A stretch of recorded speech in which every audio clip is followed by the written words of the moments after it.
Assalamualaikum warahmatullahi wabarakatuh. Oke, pada pembahasan kali ini kita akan membahas tablik paket PPTS atau SKI paket 2. Ini pembahasannya ada dua bab. Yang salah satu babnya ada tentang pembahasan Aqobah 1 dan Aqobah 2. Dan selanjutnya, Bapak sarankan untuk membaca buku beserta sambungan ininya. Nih, kita lanjut saja ke pembahasan yang pertama.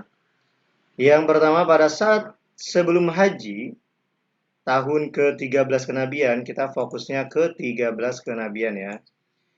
Nabi bertemu dengan orang Yasrib sebanyak ini 73. Yang kedua, perjanjian Aqabah pertama terjadi pada tahun, ingat, pertama itu 12, kedua yaitu 13. Ini kedua nih. Yang ketiga, pada saat perjanjian Aqobah Kubro terjadi di tempat ini paling gampang karena ini berkaitan dengan Aqobah, yaitu Bukit Aqobah. 4. Salah satu rombongan yang datang lalu mengatakan kesetiaannya kepada Nabi Muhammad SAW seperti kesetiaan mereka pada istri-istri mereka, yaitu rombongan yang dipimpin oleh Al-Barra bin Ma'rur. Ingat, kalau Al-Barra bin Ma'rur ini yang mengangkat kesetiaannya terhadap Nabi Muhammad seperti kesetiaan mereka terhadap istri-istri dan rombongannya. Sedangkan Mus'ab bin Umair ini murid Nabi yang diutus untuk dakwah ke Madinah. Ingat ya, Mus'ab bin Umair al-Abdari ini orang yang diutus atau duta dakwah Nabi yang dikirim ke Madinah. Kalau As'ad bin Zuroro ini orang yang mengurus anak yatim yang bernama Sahal dan Suhel. Kalau Zaid bin Sabit ini berkaitan dengan Al-Quran, yaitu orang yang membukukan atau yang ditugaskan untuk membukukan Al-Quran atau yang penghafal Al-Quran, ini Zaid bin Sabit. Selanjutnya, 5. Kalau udah hafal keempat orang ini, insya Allah lancar. 5. Duta dakwah yang mengajarkan Islam ke Madinah setelah adanya perjanjian Aqabah 1 adalah duta dakwah. Ya, duta dakwah adalah Mus'ab bin Umair al-Abdari. Ingat ya, 1C, 1C, 2B, 3A, 4A, 5B. Kita masuk ke yang ke-6.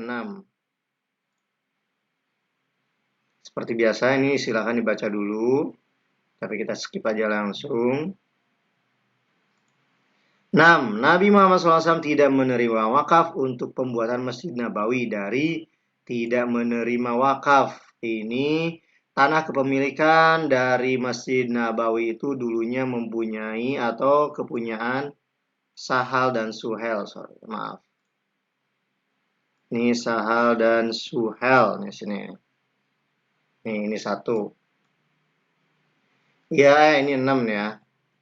Yang kedua, atau Nabi membeli tanah untuk Masjid Nabawi seharga ini. Yang kedua jawabannya, atau yang 7. Kita ganti aja. Ini nomor 6. Ini nomor 7.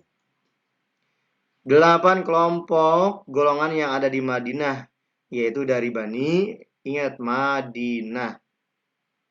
Ini menyatukan. Oh, berarti ini kelompok asalnya dulu nih. Golongan di Madinah yaitu Khosraj dan Aus. Ini 8. Terus Nabi menyatukan golongan baru yaitu Ansor dan Muhajirin, ini 9. Selanjutnya Nabi memasukkan kaum Muhajirin di rumah Anas bin Malik. Nah, ini nama satu lagi yang perlu kita ketahui, Anas bin Malik adalah orang yang rumahnya dijadikan sebagai pemersatu kaum Ansor dan Muhajirin, Anas bin Malik. Kalau Sahal dan Suhel, ini orang yang memiliki tanah sebelum tanah dari pembuatan Masjid Nabawi. Cuma Sahal dan Suhel ini tidak mau mewakafkan tanah tersebut. Dan Nabi membeli dengan harga 10 dinar. Ingat, 10 dinar ya. Kita lanjut. 11. Pembinaan Madinah merupakan kelanjutan dari pembinaan di Mekah. Betul. Jadi Nabi Muhammad membina umat Islam itu awalnya dari Mekah. Lanjut selanjutnya yaitu ke Madinah. Pembinaan yang ke-12, pembinaan awal Nabi pada pendidikan dan dakwah dititik beratkan pada pendidikan awal. Ini ingat awal Nabi, penanaman kekerabatan yang kuat. Salah. Karena awal Nabi adalah akidah. Ya, akidah yang paling tepat. 13. Zaid bin Sabit adalah salah satu sahabat yang ditunjuk Nabi Muhammad untuk menulis ayat-ayat Al-Quran. Betul, ingat ya, Zaid bin Sabit ini berkaitan dengan Al-Quran.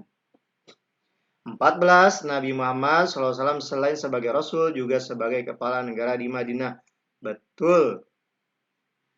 15. Untuk mengatur kehidupan masyarakat antar umat beragama yang ada di Madinah, Nabi membuat Piagam Hudaybiyah. Salah. Yang paling tepat adalah Piagam Madinah. 11 benar, 12 salah, 13 benar, 14 benar, 15 salah. Selanjutnya,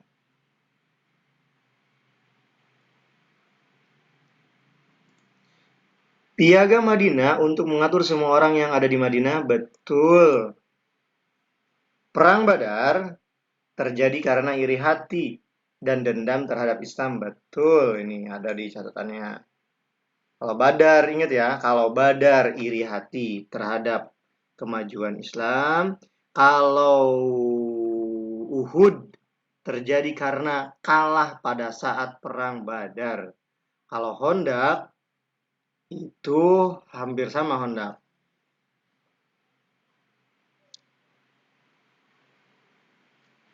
18. Perang Badar, ya, pemimpin perang Badar yaitu Amr bin As. Ini salah. Yang paling tepat adalah pertama Nabi Muhammad, lalu anak cabangnya yaitu Ali bin Abi Thalib dan satu lagi di sini nih, lupa lagi. Aduh. Nah, ini ya. Ali bin Abi Thalib, dan Sa'ad bin Mu'az.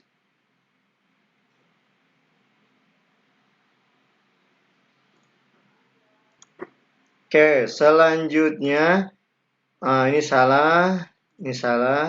Muslim kalah pada perang Badar dikarenakan, ingat, kalau yang pemanah itu di perang Uhud.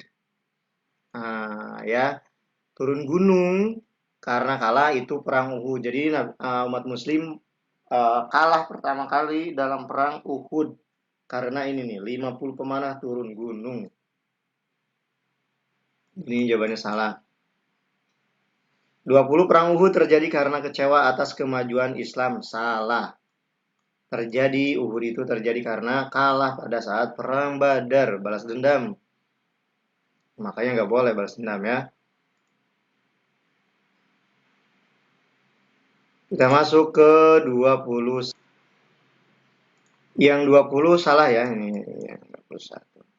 20 ini salah. 21 ini sahabat yang memberikan ide untuk mengatur strategi perang pada perang Khandaq adalah, nah ini siapa yang tahu? Salman Al-Farisi. Buah ide dari strategi perang Khandaq untuk melawan kafir Quraisy yaitu adanya membuat parit. Jumlah pasukan kafir Quraisy jumlahnya berjumlah ini 1000 melawan 3000. Jadi 10.000, mohon maaf. 10.000 melawan 3.000. Tapi Nabi Muhammad menang juga. 24. Perjanjian Hudaybiyah berisi Nabi dan umat muslim tahun ini tidak bisa. Tidak atau tidak bisa, boleh. Tidak bisa, tidak boleh melaksanakan haji, atau tidak bisa boleh, nggak apa-apa.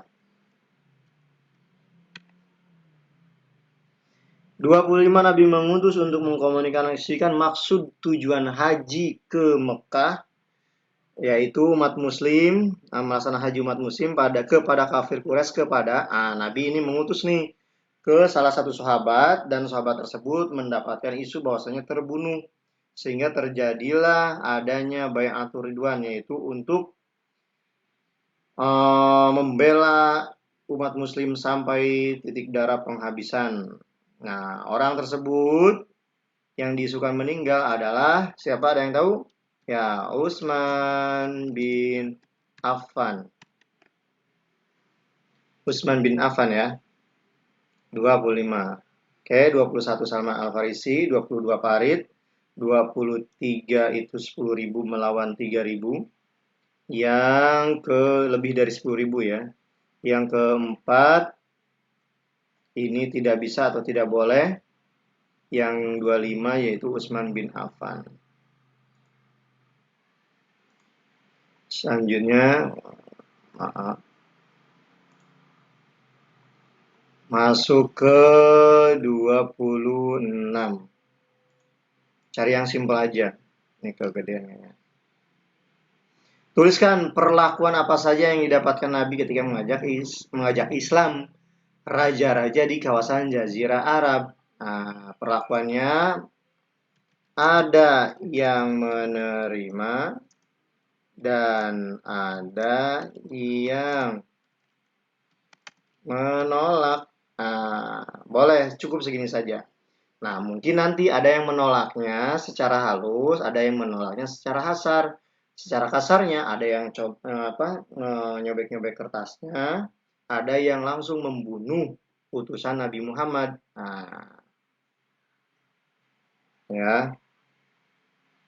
Selanjutnya 27. Tuliskan negara yang didoakan oleh Nabi Muhammad akan tercabik-cabik seperti keadaan surat yang ia kirim ke negara tersebut, yaitu negara Persia.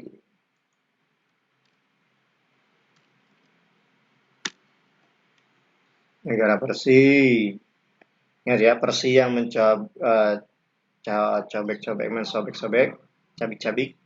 28, tuliskan 2 hadiah yang dapat dapat Nabi dari gubernur Mesir. Gubernur Mesir ini kalau nggak salah ya mau kukis ya. Ya, mau kukis ini dia menolak secara halus. Nah, ini ada cukup 2 budak laki-laki dan 2 budak perempuan. Kalau mau lengkap ada nih di sini. Kalau mau lengkap di sini ada. Nih, 2 budak laki-laki, 1.000 miskol emas, 20 helai kain, 1 ekor bigol dan madu banha. 29.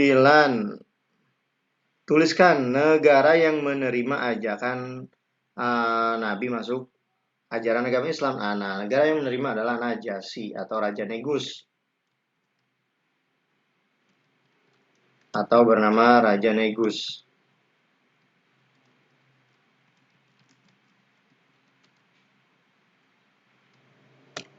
Raja Negus atau Najasyi.